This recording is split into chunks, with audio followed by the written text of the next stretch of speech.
მოგესალმებით. ახლა ვიმყოფებით ევროპარლამენტში, ვესაუბრებით სერგეი ლაგოდინსკის, რომელიც არის ევრონესტის საპარლამენტო ასამბლეის დელეგაციის თავმჯდომარე და ჩვენ მასთან ერთად განვიხილავთ საქართველოში მიმდინარე მოვლენებს. So thank you for joining us. It's pleasure for us to have you because you're a very staunch supporter of Georgia and we appreciate that so much. First, I wanted to ask you about the recent developments in Georgia. You mentioned that world will not wait Georgian dream to take back the European path. Based on this, and also what happened in Yerevan, that Georgian delegation didn't come, and also based on 2025 enlargement report, what could you say, what's going on now in Georgia with relation to the European Union and also its foreign policy in favor of Russia? First of all, thank you very much for inviting me, and it's great to be here, and my wholehearted greetings to the Georgian people whom I love dearly. And indeed, it is about the future of Georgian people, and it's not about the future of the European Union. European Union can develop without more members and without more specific members. However, of course, it was our dream to join together with Georgia, and we did everything possible just in this space here, in this hemicycle here, and in Strasbourg, we voted for opening the process with Georgia, and there were cautious voices even then, but we thought by doing so we will support the European aspirations of Georgia. Well, this doesn't look like that, at least on behalf of the Georgian ruling party, and what I said then and what I can repeat now, of course, we do not impose anything on the Georgian people. We do not force anyone into the European Union. We can develop our foreign policy strategy in the region also without Georgia being or aspiring being a member of the European Union. So we, European Union, or the world will not wait until Georgian Dream has made up their mind, in case they're still making it. We think that this is a big loss for the Georgian youth who can now travel freely and see Europe and work in Europe, and I will do everything that I can to defend their right to continue doing so, because it is about their future and our common future. I still hope that we can reverse this process, but for now it doesn't look good. Yeah, we also have this hope because our people are protesting over 1 year in the street, and I know that European Union did a lot through diplomacy, through warnings, through letters, but there was not any meeting step from the Georgian dream. And when Commissioner Kos was presenting the 2025 enlargement report, she mentioned that candidacy status of Georgia is only on the papers right now. And what do you think, how Georgia shifted the foreign policy in favor of Russia? Because there are also a lot of reports which indicates that Georgia favors really Russia in its foreign relations, and also with its foreign agents law and other Russian-style laws in Georgia are persecuting opposition leaders, civil activists, journalists. So what do you think? What might be the outcome from that? Of course, there are two parts to this question. Number one, how much the foreign policy of Georgia is aligned with the trajectory of the foreign policy of the European Union. And, on that path, there can be a road which is difficult.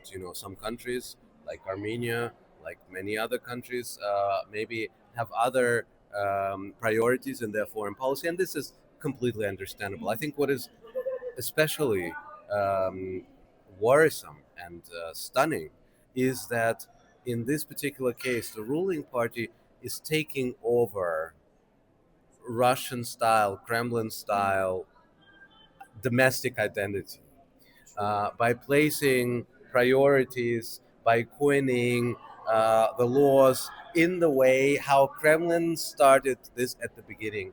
And of course, when we're looking at the agents law, when we're looking at the prosecution of minorities, when we're looking about how the press is treated, how press is being also dried out and cleansed as a free press landscape, how NGOs are being attacked. These are scenarios that we know from Putin and from Kremlin. And this is precisely what hurts so much, because this is a country, 20% of which are occupied by the Kremlin and by the Russian Federation. So now trying to copy and reproduce the same ideology is something that is deeply disappointing for all of us. Disappointing or not, it's just sad. It's sad to see that a country which we considered for decades to be in front of transatlantic, pro European aspirations, and that this is now being basically dismantled. Yeah, true. Georgia was the forefront with Moldova and Ukraine for Exactly. decades, and we did a really successful reforms over time.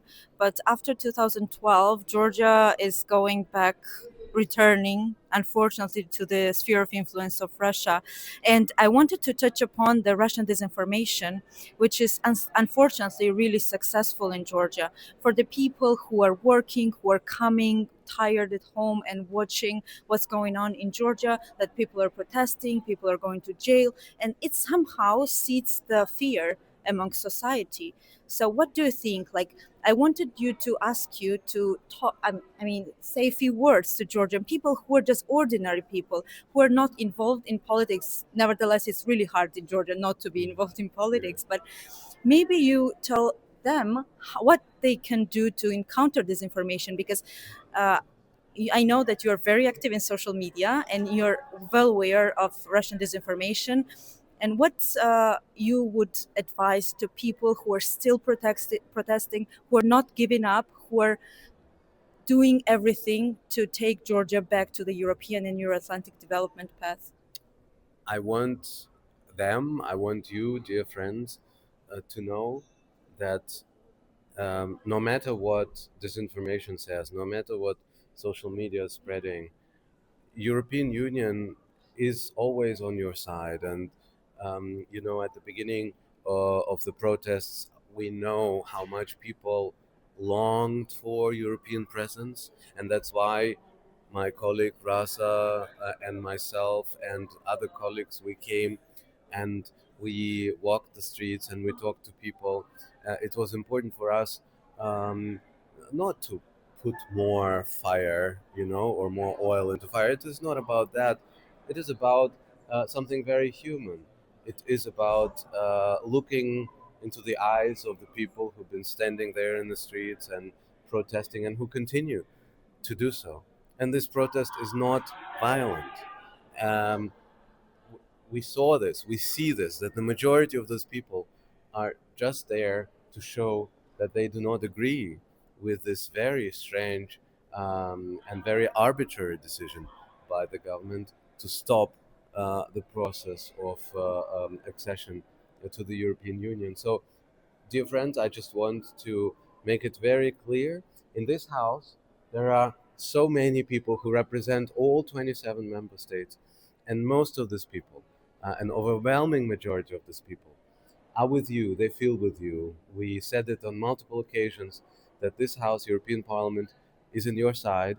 We're trying to make pressure on many member states who still, some of them are not convinced, to introduce certain actions, personal sanctions against those who um, abuse their right of authority, who put journalists like Mzia into prison, who um, say to their own people that their freedom is over in many cases.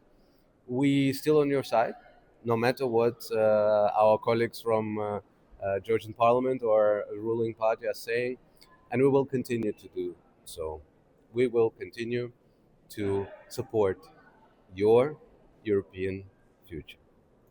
I would like to thank you for your support. We see that from Georgia, and I see that in the European Parliament. You're always active in terms of Georgia's European future, and I hope that European Union, as you mentioned, will handle these barriers in the Council, maybe to impose the sanctions on precise members who are enabling Kremlin-style government in Georgia. And I hope that we will very soon get back to the European development Thank you path. so much. Thank you so Thank much. you.